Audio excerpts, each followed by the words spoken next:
Good morning, everybody. It's a real honor to be here to share a little bit about my life.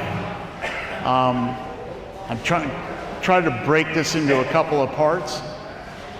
I was born and raised here in Arizona. I too was born at St. Joe's Hospital. I went to high school here, went to college in California, went to law school in England and in Virginia, and I came back here to practice law. I did that for a number of years, and then I got into development, real estate development, basically.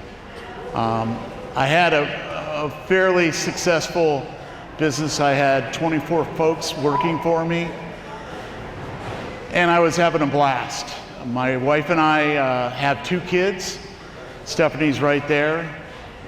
We have a daughter who's 14 and a son who's 16 right now. A while back, when I was in my late 20s, I was told I had a congenital, meaning when I was born, heart defect. Not a big deal. I had a bicuspid aortic valve, which is, I had 2 flaps, or 2 ways that blood could get in and out of my heart. Probably most of you have 3. And so they told me someday I might have to have surgery. And it turned out I took that up when I was in my 50s and had a surgery. It went quite well. I did it back in Cleveland for some godforsaken reason. I can't tell you why now. But I came back. I was told, as soon as you can walk, start walking. And I did. I started walking right when I got back home. I was at a local club here in Phoenix, and I came down the stairs, passed out, and really awoke again about 3 months later. I had what they call coded twice, meaning my heart stopped, and one time for, I think, 19 minutes. So by all practical reasoning, I shouldn't be here. I should be long gone, but I'm not.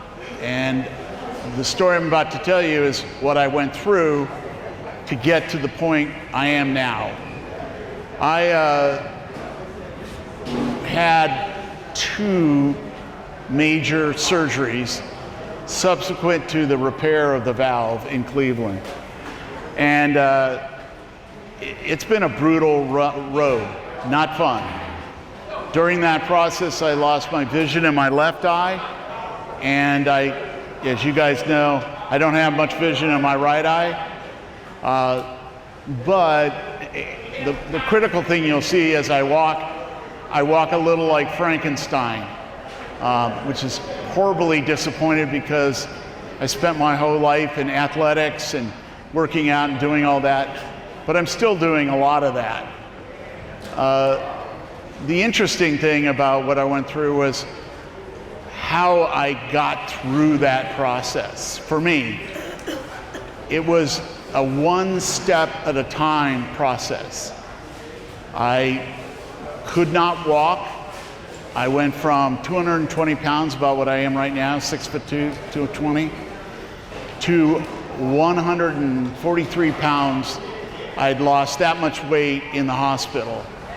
And it was a terrible experience, the hospital being in a bed for that amount of time. But I can say with all honesty, real quickly, that the people that worked with me were some of the most wonderful people I've ever met. They were kind, they were generous, and they were uplifting the whole time. My faith is very important to me. I'm a Christian, and I will tell you, that challenges your faith. What are you going to do with your life if you get through this? Was a big question I kept asking myself. And my faith was very important to me. One quick story, it was 2 o'clock in the morning. I could not move my arms. I could not move my legs. And I was in a hospital bed wondering if I was going to survive. And I will tell you, at that point, they say you've hit rock bottom.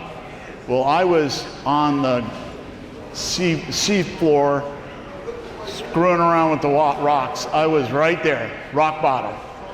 And I said to myself, you know, I'm going to say this prayer, God. I'll do whatever you want with my life going forward. I would like to live, but if I'm not chosen to live, take me now. I don't want to go through this. But if you allow me to live, I'm going to give my life to you. And I've been trying to do that ever since I've gotten back on my feet. The key to the whole process is one step at a time. One step. I got out of the hospital and, when I was going through rehab, they called it free walk because I couldn't walk. So I was in a wheelchair, had people all around me. I'd get up, I'd kind of plod along. I'd get exhausted after 4 or 5 steps, and I was back in the wheelchair. But soon enough, and through the grace of God, really, I could walk. Not far. I took my first free walk, 7 steps. And I got to tell you, I was so proud that I actually walked on my own. And that's what you want. You want to be able to take that step and move forward. As I went along, there were a lot of very steep hills I had to climb. Let's stop right here. I never thought, ever, that I would be going through this in my life. I knew I would have to die someday, but I didn't think I would be in a hospital bed for months. And it turned out I was. And I had to make the best of what I had. So through my faith, and I have to give great praise to my wife. She was by my side every day. We have 2 little kids at home. Every day she was by my side. And I could hear her coming down the hall because she's got fancy shoes most of the time. And they would click with like fancy shoes. And I'd go, my wife is on her way in. And all the hospital staff loved the fact that she would come dressed up. She's also a lawyer. And she would be there. She read books to me. It was an amazing experience how close we grew. And she didn't know what the outcome was going to be. She thought, he may not make it. The big scare after I made it, what was my brain going to be like? Was I going to be normal?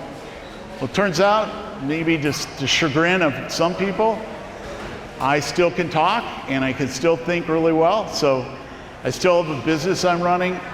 I can't do all the things I used to do, but that's part of life. The thing I wanted to throw at you is this. It's what do we do with our dash? What do we do with our dash? So you're probably saying, well, what's the dash? What's that about? Well, if you look on a headstone, you see when you were born and when it's all done, when you die. There's a dash in between. And the question in life, for me at least, is what am I doing with my dash? I think everybody in here has to ask that question. And I would tell you that it's so important to have the introspection and humility, which I didn't have a lot of when I went into this. I didn't know what was going to happen. But I decided I'm going to do great things with, I'll call it, the balance of my dash. And all I do to encourage you folks is, and maybe you need it, maybe you don't, is what are you doing with your dash? What matters to you that can get you to where you need to go and do good for everyone else? I'm a Christian, my wife is a Christian. We know in our hearts that we've given our lives to Christ. Some of you may have done that, some maybe not. But the truth is, what you do with your dash is about your life. And I'm challenging everybody in here to put one foot forward every day and do the best you can in that day. And you will see progress in your life. You will do good things. And you will do a lot with your dash. So I'm going to finish by saying this. I'm very thankful you asked me to speak. And I guess I'm blessed to be here. I know I'm blessed to be alive. So I want to thank everybody. I hope you enjoy your breakfast. And it's been a real pleasure.